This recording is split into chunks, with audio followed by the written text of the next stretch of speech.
Let's understand the principles of automated anterior vitrectomy. To start with, let's understand the vitrectomy cutter. As anterior segment surgeons who have performed vitrectomy, we've all been familiar with using a 20-gauge cutter.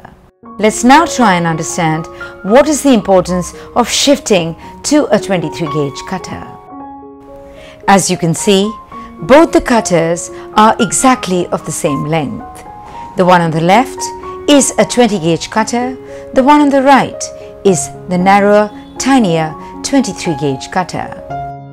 I'd like to now discuss what are the merits of using a 23-gauge cutter.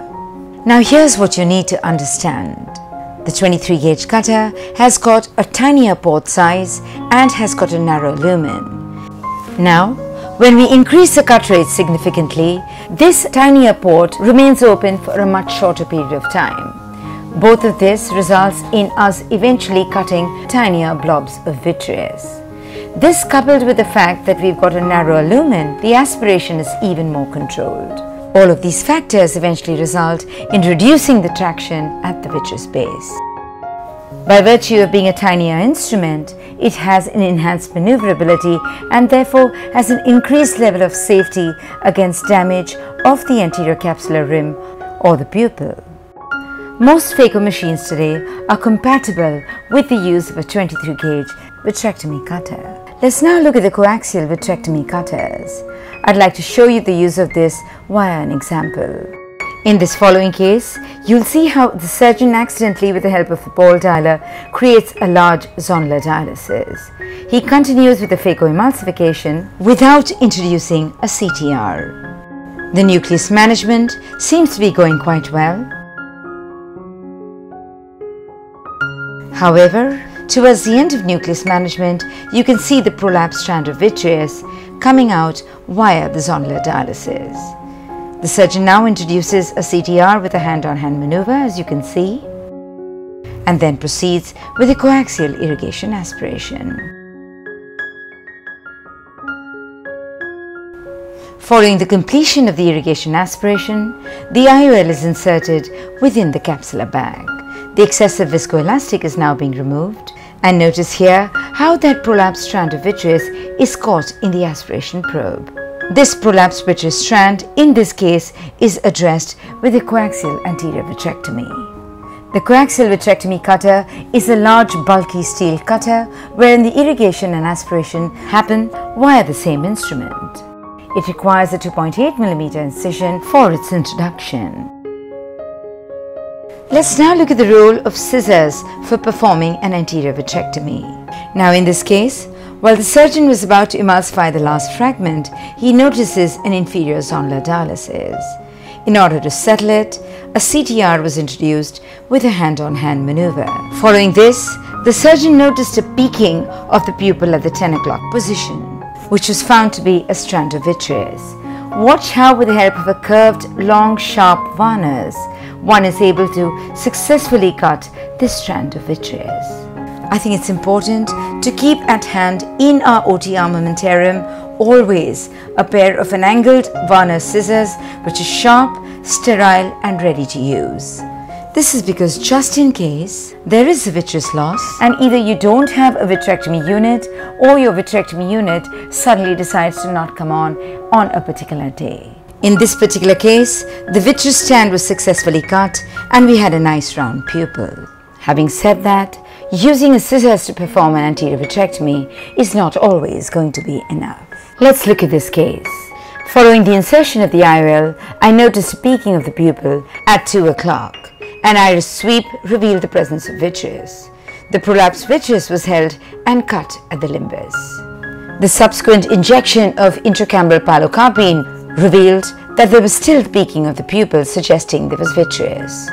Note how I attempt to cut the vitreous with the help of an intraocular scissors. Do remember that an intraocular scissors is almost always going to be unsuccessful in cutting vitreous.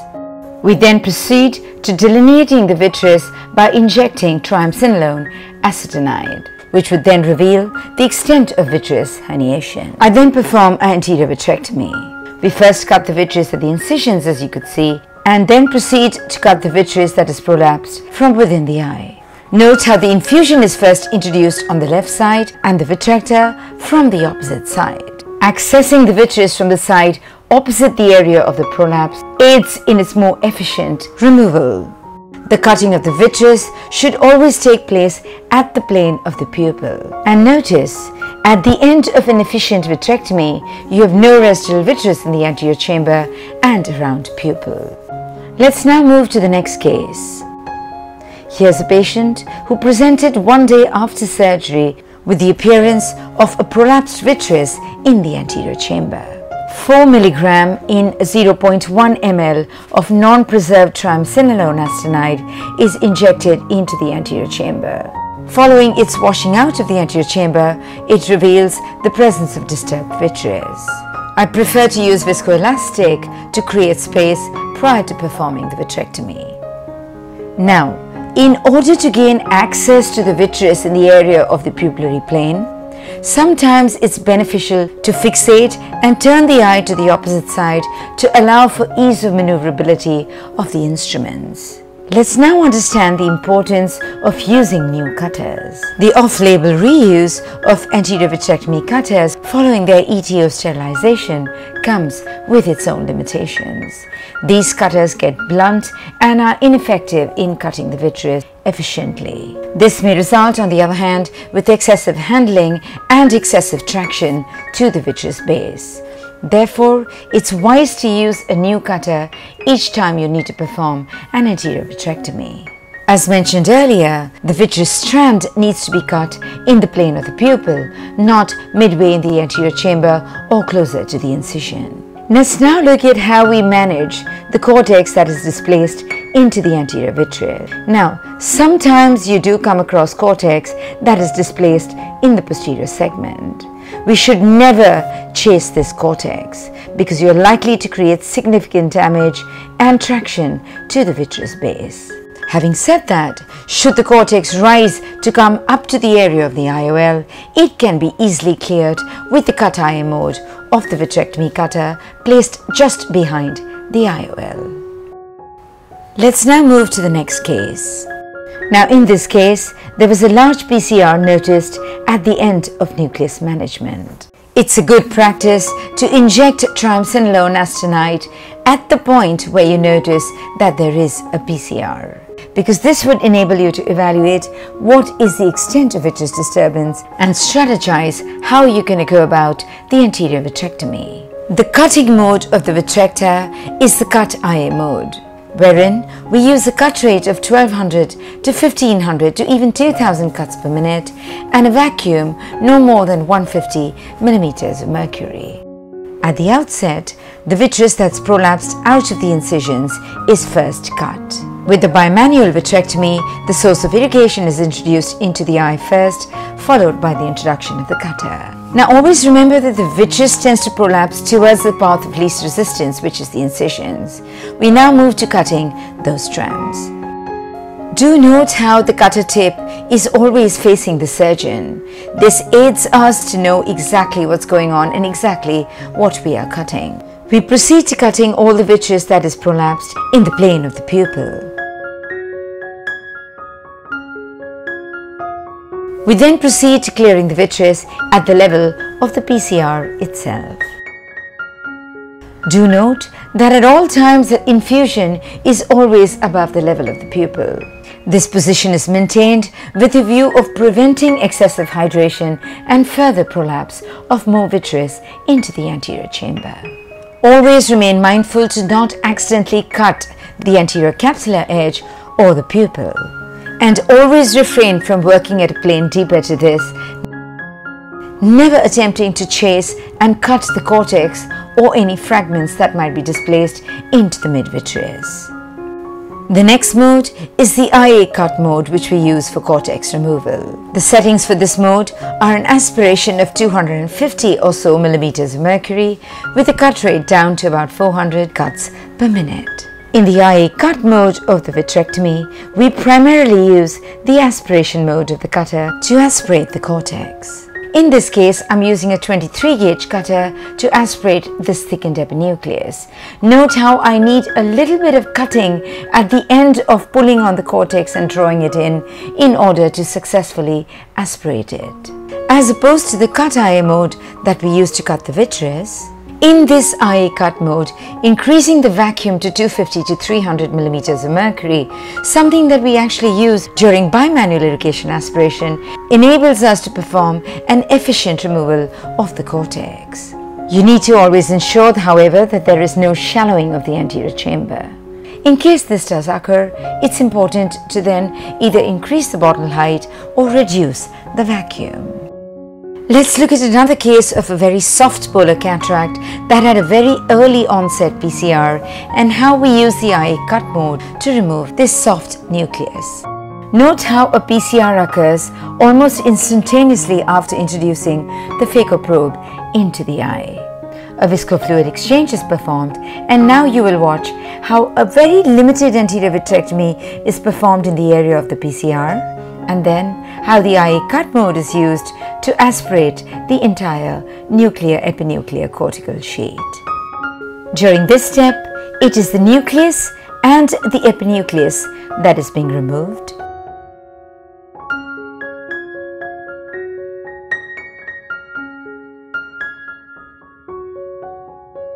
And finally, it is the aspiration of the cortex.